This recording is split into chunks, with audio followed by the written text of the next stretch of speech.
Faut-il utiliser ChatGPT pour faire son référencement SEO? Salut à tous, moi c'est Loïc, ça fait un petit peu plus de 2 ans que je fais du SEO quotidiennement. Et dans cette vidéo, je vais t'expliquer comment est-ce que tu peux utiliser ChatGPT pour faire presque tout dans ton SEO. Et crois-moi, ça fait pas mal de temps que j'utilise ChatGPT pour automatiser plein de trucs dans mon référencement SEO et j'ai vu énormément de bons résultats. Donc je vais tout te montrer dans cette vidéo. La première étape, en général, quand on fait une stratégie SEO, c'est au niveau du choix des mots-clés.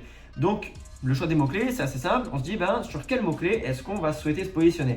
Donc, la méthode à la base, c'est de se dire, OK, on fait un petit brainstorming. Donc, on se dit, OK, quels mots-clés est-ce que je peux utiliser si je veux vendre tel truc?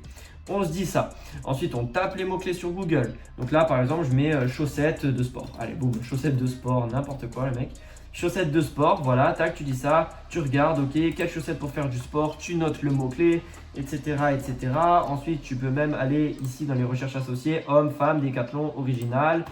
Quand tu descends tout en bas, tu as chaussettes de sport, homme, femme, bon, voilà, comme je l'ai dit. C'était comme ça qu'on cherchait habituellement et il faut toujours continuer à chercher comme ça pour se donner des idées. Maintenant, il y a quelque chose qui est assez rapide, c'est de directement aller sur ChatGPT et de lui dire: je souhaite développer un site e-commerce de vente de produits pour le sport. Je veux mettre comme produit des chaussettes de sport, des chaussures de sport, je sais pas, des cordes à sauter, des gants de boxe, enfin bref, plein de conneries comme ça. Maintenant je dis, je suis à l'étape de recherche de mots-clés.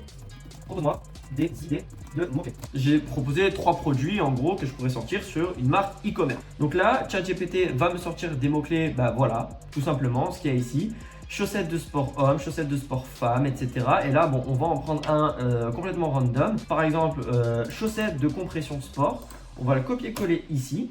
Et maintenant, je vais lui dire, donc voilà, on a tout ça. Et donc là, on va copier-coller ça. Hop, on va lui dire pour chaussettes de compression sport, voici les termes que j'ai eu sur Google. On copie-colle ici. On va remonter un petit peu. Là, bon, on pourrait mettre tout ça, mais là, je ne vais pas le faire. Par exemple, on va dans Images et on prend ici. Non. Oh, fuck. Bon, voilà. Chaussettes. Bon, on va copier-coller. Tu vois, j'ai dit tag, j'ai eu ça, j'ai eu ça. En gros, vous mettez tous les mots-clés que vous avez eus. Maintenant, je veux dire, peux-tu me proposer plus de mots-clés par rapport à ce type de chaussettes? Là, ChatGPT va te faire un petit travail. Hop. Donc là, mot-clé générique, chaussettes de compression pour sport, chaussettes de compression running. Voilà, mots-clés pour hommes et femmes. Donc là, en fait, déjà, il va te sortir plein de thématiques. Donc là, dans un premier temps, ça va te montrer quels mots-clés tu peux viser. Il te dit même par quelle catégorie de mots-clés tu peux aborder l'angle. Donc là, il y a de la longue traîne. Là, il y a donc mots-clés pour hommes et femmes. Donc ça pourrait être un topic cluster. Et là, mots-clés, enfin un topic cluster, ça pourrait être un cocon sémantique, pardon. Et là, il y a les mots-clés génériques. Donc on voit déjà que ChatGPT peut te donner plein de mots-clés qu'il peut penser lui-même. Et toi, après, il suffit de faire des recherches, de lui mettre et ChatGPT te range tout en fonction de catégories. Après, il suffit par exemple d'aller sur un outil tel que SEMrush, voilà, semrush.com, et tu vas lui prendre un mot-clé random, voilà, chaussettes de compression pour entraînement intensif. Tu vas dans, merde, c'est pas supposition, c'est Keyword Magic Tool. Tu mets ton mot-clé, tu fais recherche. Ok, bon là super, il n'y a pas. Chaussettes de compression haute performance, peut-être. Chaussettes de compression trail. Il y a des trucs, donc là vous avez un mot-clé, chaussettes de compression trail, que vous pouvez vendre. Vous voyez qu'il y a un faible volume de recherche, une très faible concurrence et des mots-clés qui sont associés. Et là, bam, vous pouvez l'ajouter manuellement dans votre liste. Il suffit de répéter l'opération pour absolument tous vos produits et ça vous évite de devoir à chaque fois faire les recherches vous-même, etc. Vous voyez, là, j'ai déjà trouvé potentiellement un mot-clé pour un site e-commerce que je voudrais développer. Donc, une fois que vous avez fait votre choix de mots-clés, il y a d'autres étapes qui peuvent être mises en place dans votre stratégie SEO, comme notamment concevoir l'architecture de ton site. Donc, tu peux juste le faire à la tête en mode ok, j'ai tel mot-clé, donc je mets tel produit, tel produit, tel produit, tel produit en catégorie. Ensuite, je mets les sous-catégories, etc. Mais nous, on a la flemme, on va pas se faire chier. Donc, je vais dire pour tous les produits que je veux vendre, donc les gants de boxe, cordes à sauter, chaussettes, etc. J'aimerais que tu me proposes une architecture de mon site.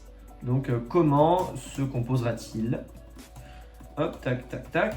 Et là, bon, bien sûr, si vous avez bien fait un bon choix de mots-clés, vous pouvez dire, voici les mots-clés sur lesquels j'aimerais me positionner sur mon site web.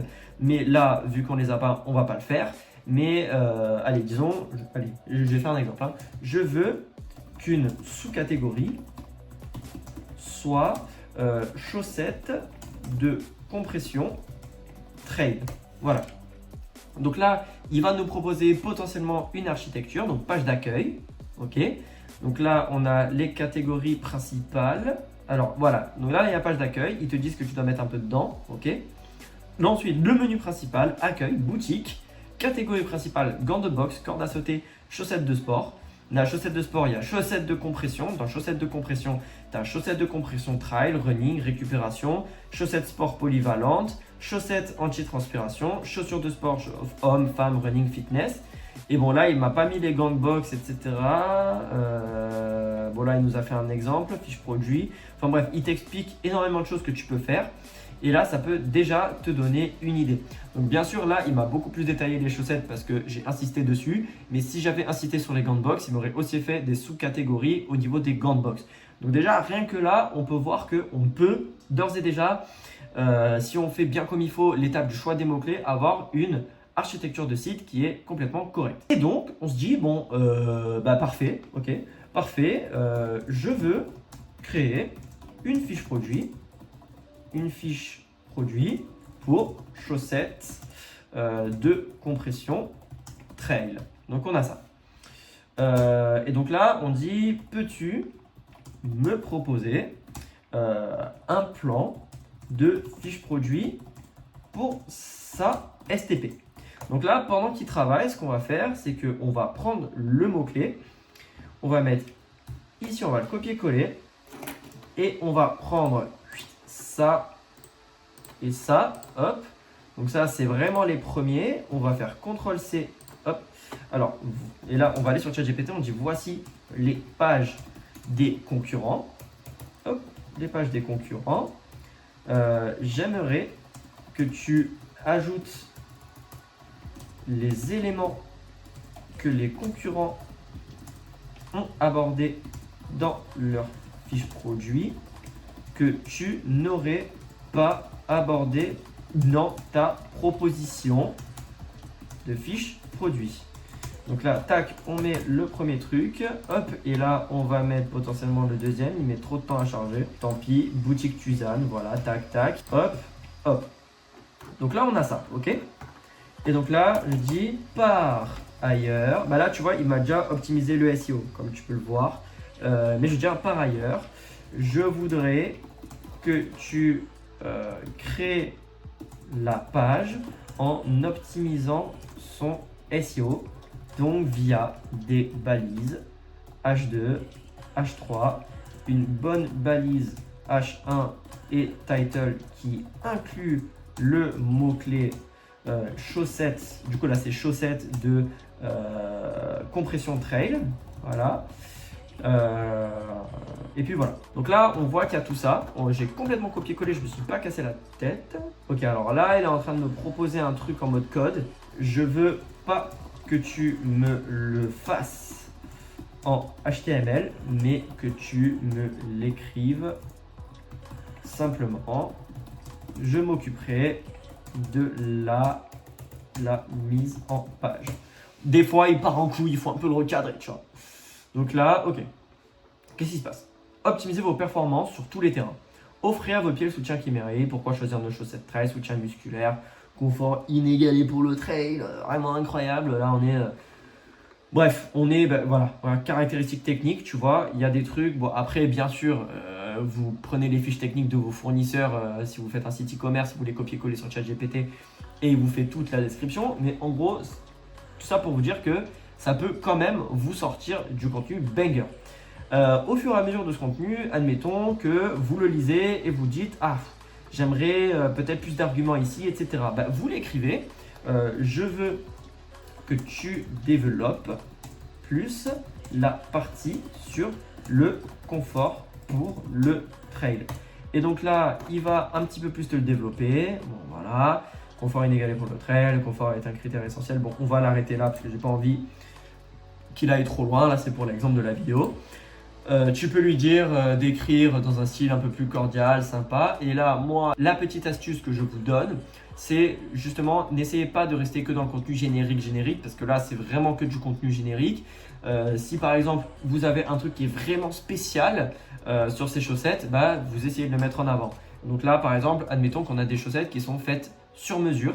Donc ça peut aller, je sais pas, de taille, je sais pas, du 32 au 47 par exemple. Tu dis, ma particularité, c'est que je fais des chaussettes complètement sur mesure, production entièrement française, patati patata. Là, en fait, tu ajoutes toute ta valeur ajoutée, tout ce qui fait que tu es différent des autres parce que c'est le contenu à forte valeur ajoutée qui va te permettre de te démarquer. Par exemple, si tu as des informations sur pourquoi est-ce que c'est bien d'avoir des chaussettes de compression pour trail, des informations que tu ne verrais pas forcément sur internet, bah, tu les donnes à ChatGPT et il te met tout en forme. Donc là, je ne vais pas le faire parce que je ne m'y connais pas en chaussettes de compression pour trail. Donc ça, pour la rédaction de contenu, c'est exceptionnel. On a vu maintenant que on pouvait faire déjà pas mal de choses. Maintenant, on va voir au niveau des cocons sémantiques qu'on peut faire quelque chose de pas mal. On va remonter un petit peu dans la conversation parce que il m'a proposé presque un truc, enfin il m'a quasi proposé un cocon sémantique. C'était au niveau, alors, okay, on va écrire chaussettes de compression. Hop, chaussettes de compression trail. Ok. Donc là, on a chaussettes de compression trail, on est d'accord. Je dis, je veux que tu mettes en place une stratégie de cocon sémantique pour le mot-clé. Hop, on va reprendre le mot-clé. J'ai la flemme de le réécrire. Chaussettes de compression trail. Voici ce que je trouve sur Google quand je tape ce mot-clé. Donc là, chaussettes de compression trail, il faudrait que vous mettiez les trucs qu'il y a ici. Donc là, hop, chaussures de compression trail, running, etc. Vous tapez tout ça. Vous pouvez avoir ici. Donc là, hop, moi je copie-colle ça ici. Hop, tac. Je vais prendre encore une fois ce qu'il y a en bas. Tac, si on veut vraiment un truc complet, on fait bien les choses. Hop, je vais aller sur la case numéro 2 carrément. Voilà, je crois que c'est les mêmes. C'est les mêmes? Ouais, c'est les mêmes. On va aller dans l'image, par exemple. Tac, hop. Donc on a chaussettes, tout ça. Hop, même si vous copiez-collez plusieurs fois un truc, c'est pas grave. Hop, vous faites ça ici. Vous pouvez aussi aller dans actualité. Quelles sont les meilleures chaussettes de compression? Voilà, vous copiez-collez un petit peu tout ça. En fait, tous les résultats que vous avez. Donc là, web, je sais pas, est-ce que les trucs, livres, je sais pas, bon allez, on s'en bat les couilles, on copie-colle en fait un max de trucs, de contenu, on fait ça. Donc là, maintenant, ChatGPT, on va aller tout en bas, une stratégie de cocon sémantique qui va vous proposer nœud central, chaussettes de compression trail. Donc voilà, vous avez votre page pilier. Donc voilà, en fait, les cocons sémantiques, vous avez une page mère sur laquelle vous envoyez un max de liens, sur laquelle vous faites un maximum de contenu, etc. Donc là, il vous le met. Chaussettes de compression trail, c'est la page pilier. Ensuite, vous avez les pages satellites. Donc ça, c'est quoi les pages satellites liées au nœud central? Ok, donc c'est les pages, oui, bon, ok, satellites. Donc là, vous avez des pages sur les avantages des chaussettes, des guides d'achat sur les chaussettes avec des sous-thèmes abordés, etc., etc. Comparatif, classement des meilleures marques, analyse des produits. Et là, en fait, vous avez... en fait, vous en avez plein. Vous avez plein de sous-thématiques à aborder. Et là, lien interne, stratégie SEO, méta description. Alors là, sur la page centrale, il vous donne plein de trucs. Maintenant, je vais dire, allez, bon, propose-moi, pour que ce soit plus clair pour vous, pour ce cocon sémantique, un classement des pages à créer. Donc, de la plus importante à la moins importante. Tu me donnes juste le titre de la page, s'il te plaît. Ok, donc là, il me sort ça. Moi, je veux plus de pages. Il n'y a pas des sous-pages. Montre-moi la hiérarchisation de ces pages. Parce qu'il y a quand même une idée de hiérarchisation dans les cocons sémantiques. Ok, donc là, en fait, dans votre cocon sémantique, vous allez parler de chaussettes de compression. vous allez avoir la première page qui parle donc de vos chaussettes de compression avec ici les sous-pages à créer, les guides d'achat, boum, avec tous ces conneries, les avantages, comparatifs. Donc à chaque fois en fait un sujet principal, des sous-pages, un sujet principal, des sous-pages. Et après, vous pouvez demander à ChatGPT de rédiger le contenu comme je vous l'ai montré. Maintenant, vous pouvez aussi automatiser le maillage interne. Et ça, je vais vous le montrer très rapidement, même si j'ai fait une vidéo déjà là-dessus. Vous savez quoi? Je vais vous montrer comme ça. Donc là, en gros, c'était pour mon site SEO IA. Donc on va voir directement ici. Je voulais, par exemple, améliorer le maillage interne de cette page. Ce que j'ai fait, c'est que j'ai pris cette page, je l'ai copié-collé sur ChatGPT. Et je lui ai dit, je souhaite améliorer le maillage interne d'une de mes pages. Je vais te copier-coller son contenu et j'aimerais que tu intègres de manière naturelle sur une encre optimisée, donc c'est-à-dire sur des mots. En fait, une encre, c'est le mot à partir duquel vous allez mettre un lien interne. Donc sur une encre optimisée, des liens vers mes autres pages. Je vais te copier-coller ma sitemap pour que tu puisses trouver ces pages. La sitemap, c'est le plan de votre site, donc je vais vous montrer moi à quoi ça ressemble. Sitemap XML. Donc là, vous voyez, tac, en fait, j'ai copié-collé toute ma sitemap qui apparaît ici. Et ChatGPT en fait m'a proposé par rapport à ma page, vous voyez j'ai tout copié-collé, m'a proposé à certains endroits de mettre certains liens. Donc voilà, une encre ici audit SEO gratuit, audit technique SEO qui redirige vers un article de blog que j'ai fait. Pareil ici, optimiser ses mots-clés, cocon sémantique pour e-commerce. Et en fait, à partir de là, vous pouvez prendre une de vos pages sur laquelle vous souhaitez améliorer votre maillage interne, dire à ChatGPT, ça c'est toutes les pages que j'ai, ça c'est la page sur laquelle je souhaite que tu optimises le maillage interne. Maintenant, vas-y, propose-moi des suggestions et puis après bien sûr vous triez. Alors là on a vu la majorité des aspects sur lesquels moi j'utilise ChatGPT. Il y a des aspects qu'on n'a pas forcément vu comme le netlinking, parce qu'en netlinking c'est assez dur d'utiliser ChatGPT parce que là c'est peut-être de l'achat de liens, peut-être qu'il faut aller démarcher, faire du guest blogging, etc. Il y a plein d'autres méthodes, mais ici c'est un peu compliqué d'utiliser ChatGPT parce que voilà, ça s'y prête pas forcément. Mais en tout cas, si vous utilisez ChatGPT pour d'autres trucs en SEO, n'hésitez pas à m'en faire part dans les commentaires, parce que vous allez me faire découvrir des trucs. Et en parlant de faire découvrir des choses, je vous rappelle qu'aux 1000 abonnés, j'ouvre un serveur Discord communautaire où on pourra s'entraider sur nos stratégies SEO et sur nos prompts ChatGPT, bien sûr. Je précise qu'il faut faire attention lorsque vous utilisez ChatGPT à faire en sorte de toujours respecter les principes fondamentaux de Google qui sont d'apporter de la valeur ajoutée et de pas trop se foutre de la gueule de vos utilisateurs. Mais a priori, si vous faites les choses de la manière la plus naturelle possible, vraiment axée sur le besoin de l'utilisateur, vous ne devriez pas avoir de problème à l'utilisation de ChatGPT. C'était Loïc de SEO IA et je vous fais des bisous. Ciao, ciao.